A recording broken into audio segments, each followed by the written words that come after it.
Welcome to our interview series with WellNest Global and international holistic experts, Consilience, exploring new ways of thriving. You can find this series on our YouTube channel at WellNest Global. And our intention with this program is to empower our audience with tools, wisdom, and resources to assist you in your journey of thriving in this life. Hello, friends, and welcome back to Consilience, Exploring New Ways of Thriving. I'm your hostess, Valarie Angle Roberts, and we have a special guest today, Arezou Kohan. We were just talking for a few minutes about her breadth of experience and expertise, and I'm so excited to let you all get to know her today. Arezou, how are you doing today? Awesome. Thank you for having me. This is going to be fun. Yes, absolutely. So excited for people to learn more about you and how you bring, your New York City style coaching to folks, blending the holistic realms of, your Persian and Jewish background, integrative Eastern Western philosophies, and your personal story and experiences that have brought you to this place of wisdom and understanding that you have now, where you can support everyone from startup entrepreneurs to high-level executives with group and one-on-one coaching, right? Right. You got it. Cool. Well, why don't you tell us a little bit about you? Let people get to know you a little bit and tell us about yourself. Sure. I went to school to be a lawyer, and I became a lawyer, and I had a lot of money and prestige and all the stuff that society said makes us successful. But I didn't feel fulfilled. I had lost both of my parents when I was really young.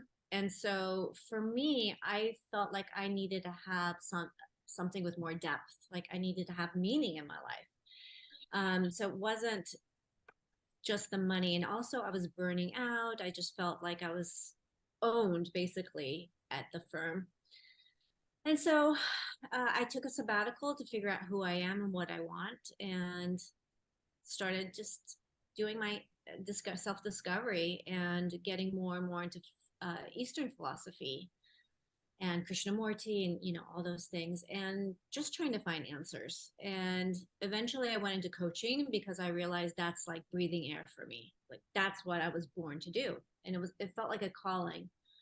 But I I I don't know if I was in my own way so much as I didn't have proper mentorship.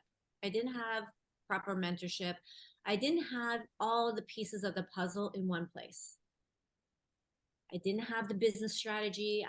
The business strategy part came in, the mindset had to come in.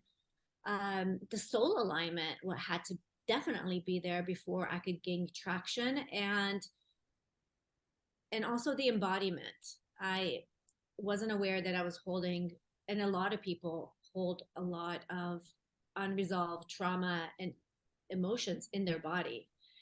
And so until you bring that piece of the puzzle to addressing the nervous system and address the whole person and their whole life, something's going to feel off. And so what I realized is that I can I can offer what I wish I had when I was starting out, to make it much easier for my clients to make more money faster, with more joy and ease and flow, rather than burning themselves out and being exhausted hot messes. Yeah, I can resonate with that a lot. I think anyone who's either not really who's entering a field that they're not used to, maybe they're an executive but they didn't come from that sort of upbringing, or they're you know going out on a limb and starting a business but don't really have anyone mentoring them. It's really there's a lot of unexpected things that are going to come up that you're not going to realize that you have to face, and you named a great many of them there, from your mindset to embodiment to the practical steps of running a business. And so you offer both group coaching and individual coaching. And tell us a little bit about that. What is the difference there, and what are the people in your group coaching program sort of going through versus people that you work intimately with at a more intense level one-on-one? So the group coaching program is designed for specifically for spiritually minded female startups and up levels. Interestingly, it wasn't until I studied the neuroscience when I realized that we women think holistically, when we're wired for connection and relationship building. And so my approach has always been to leverage our strengths. Let's lean into it rather than this patriarchal paradigm, which is very unnatural for us to try to twist ourselves into a pretzel to fit into. Let's leverage our strengths. So I have people who are starting up, holistic, they tend to be holistic practitioners from all walks. They could be financial consultants, they could be chiropractors, wellness coaches, etc. And I basically give them a step-by-step proven system, and also mindset coaching once per week for 8 weeks to gain traction. And the group coaching is capped at 10 so that nobody falls through the cracks, because I don't know about you, but I took a coaching course and it was a coaching mill and I fell through the cracks and I wasn't aligned. I mean, I was just like spinning my wheels because I still thought I was meant to coach lawyers, but I'm not. I was meant to coach spiritually awake people in general and bring divine feminine into the business realm. So that's what I do for the group coaching. And then the privates are people who don't fit into that sphere, people who are doing some really visionary work, from financing into the group, what is it called, investor funding for movies. And then I've got partners from law firms, things like that just don't fit into the group coaching. Gotcha. Yeah. And I do totally agree with you with the coaching. It's there's a lot of those massive coaching programs out there, and that, you do feel like just a number sometimes, or just maybe that's a good place to dip your toe in if you've never experienced any kind of coaching and you're just curious. But I love that you have the small group, of like 10, where you can actually know who's in your group and what they need and help them get from point A to point B. So that's really awesome. And you were talking about specifically spiritually minded entrepreneurs. I'm sure that that's, there's a gap there if people aren't already tuned into that aspect of themselves. It's not a place where you're coming to get convinced to be spiritually minded. So these people that you're working with, they've already kind of had that click. I was telling you, like, it happened for me about 5 years ago, and I felt like I was drinking from a fire hose, right? The spiritual piece. Have you always had that aspect of yourself in your awareness, or is it something that came to you when you were transitioning out of that kind of patriarchal career plan you were in before? That's a great question, and I want to learn more about how you were spiritually awakened.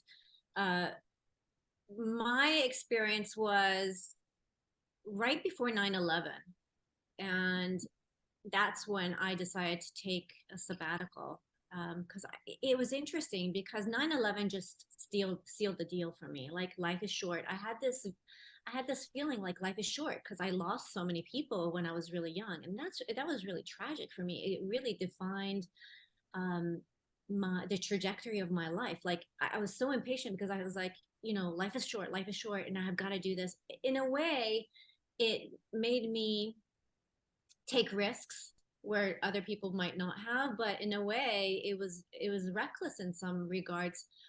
I didn't have a business. I wanted a business coach to start off with. I didn't find the right one. And so I just wasn't, I didn't get the right guidance that was what I needed, because part of me is very spiritual in the sense that I feel a connection to nature, and I feel a connection to my grandmother and father, and who've already passed on, and I'm highly intuitive. So I was in the closet about being an intuitive, in the legal field. I mean, it was just so contradictory. Like I felt like I was, just to reconcile those different parts of me took a minute. And so, yes, my intuition, it brings me closer to universal consciousness because I have direct experience of it. Yeah, that makes sense. I mean, it's always been there. It's been part of who you are, and you were aware of it. You just weren't necessarily in that place of taking action upon that quite yet. So yeah, yeah. And I mean, I can identify with that too. That curiosity and that part of you in there, but just not taking action on it. So what is that like? Folks who find you, they watch, an interview like this, or they're referred to you by somebody who knows you and is, given you an amazing referral and whatnot. And they come to you and, in your background there, I'm reading, I can't take my eyes off where it says, imagine having peace and harmony in your work and life. And that speaks to me because that is what I crave. I want to do all the things I want to do.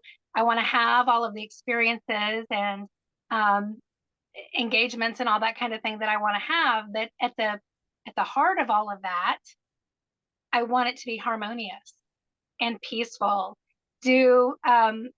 Are people open to that at first, or do they truly believe that they can have that peace and harmony? Because that is not what the corporate patriarchal systems that most of us have grown up in, that is not the objective.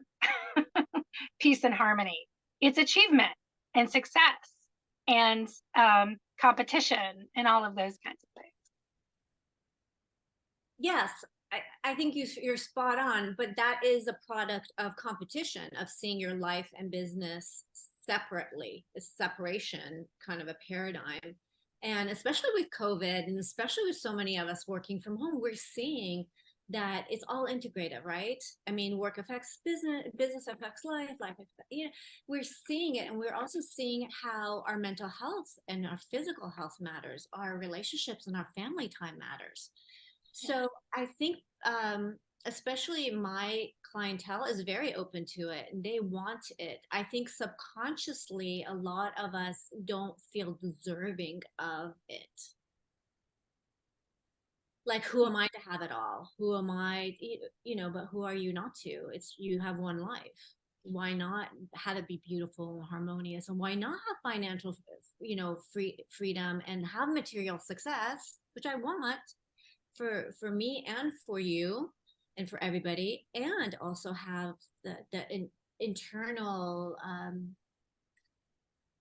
feeling of wholeness and harmony and peace inside. I think that is the integration between the fifth dimension and the third dimension, the physical and the spiritual, is the fourth dimension. And I think that's where a lot of us need to find our balance is there. Mm-hmm. Yeah, I hear that a lot, that worthiness piece, like, but not me, that's not for me, or, it's I can't do it because I'm not as good at whatever as her. That comparison and unworthiness, yeah, very common topic, I think, in the spiritual and personal development journey. Yeah, So and I'm sorry to interrupt you, but again, the root cause of it is an unhealthy, imbalanced paradigm, because the comparison thing is also competition. Like, I have to get there before her, or or jealousy or whatever. So yeah, I guess the shift is to see the relationship like we think as women. Let's flip it on its head and see it for what it really is. Everything is interconnected and interdependent, as is the nature. mhm. And when you're following your own path, you're not competing with other people. In fact, that's distraction. Right. Yeah.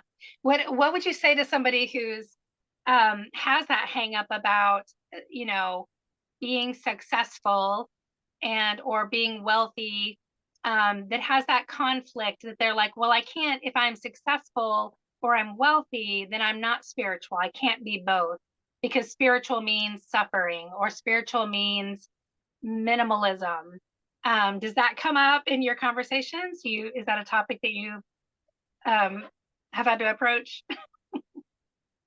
Yes, I think that I see it. I mean, it's like almost like a martyr um, kind of a thing. It's very, I see it in religious people, when they're grown up Catholic or very religious, or maybe you feel like you took a law a vow of poverty or something in a past life, like, or starving artist kind of a situation where it's very cliche. I think that's the thing. It's like we need to um, realize that we all have the creativity inside of us, the spirituality and the feminine and the flow, and also the masculine qualities of money is protection, money is providing.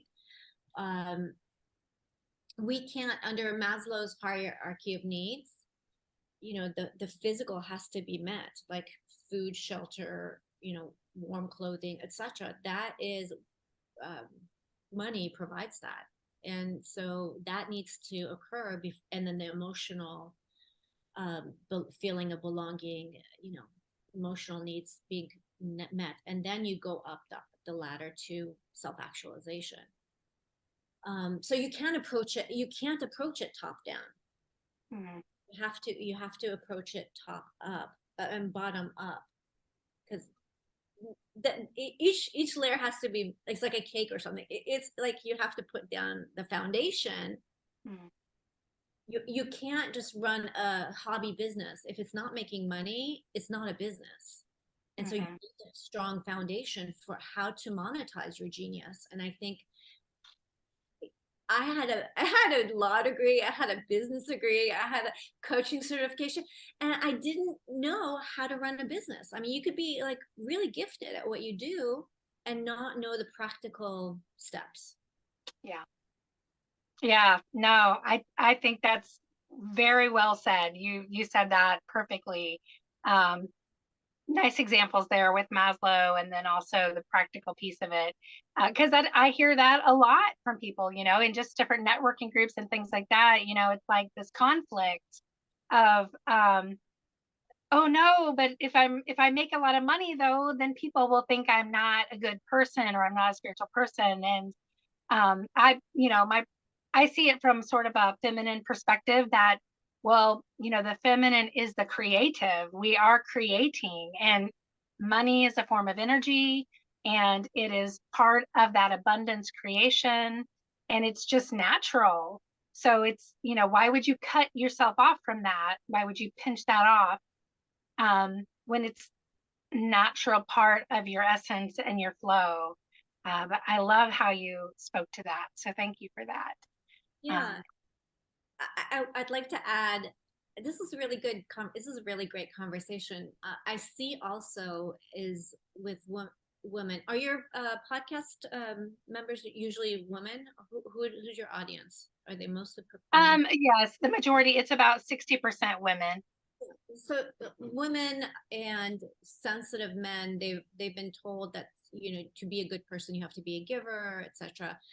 And they block their own receiving in terms of not knowing to how to receive, whether it's compliments or money. A tree gives oxygen, takes carbon monoxide. There needs to be a balance between the give and take. Yes, absolutely. 100%. I love this. Yes, I'm already thinking of some folks to share this conversation with that I've just been, having these similar talks with this past couple of weeks. So yeah, really great. So I don't want to hold you very long, people. I know like to jump in and listen while they're, walking the dogs or driving the kids to school or something like that. So we won't keep it very long. But you offer a complimentary breakthrough session. So tell us a little bit about that, because I'm sure there are people listening who would like to know more about what you offer and get to know you a little more one-on-one. So can you tell us about that a little bit? Sure. It's a 45-minute telephonic session with basically we talk about where you are, what you want, and what's in the way. And it gives you a lot of clarity, massive value. It gives us a chance to get to know each other and see if we resonate, we vibe, and also if I can bridge the gap, I'll let you know. And if not, you still walk away with massive clarity and a breakthrough in terms of your next best step, which, you know, clarity is like so much of the equation, because if you don't know what's going on, you don't have a clarity, then you can't fix the problem, you can't do anything about it. So that's what I offer, and I hope it's you'll take me up on it. Beautiful. Yeah, it's that other perspective, helping you see through your own confusion, priceless.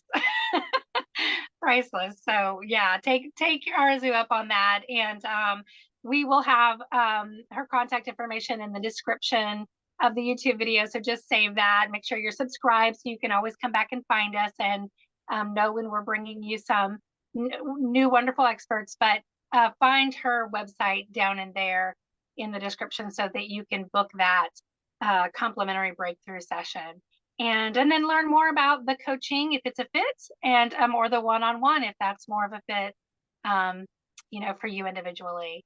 So we're going to go ahead and wrap it up. I am so grateful for your time today, Arezou, and that you made some time for our audience today. Let us get to know you a little bit. Any final thoughts or words that you had stewing in there? I never like to cut people off without having that opportunity.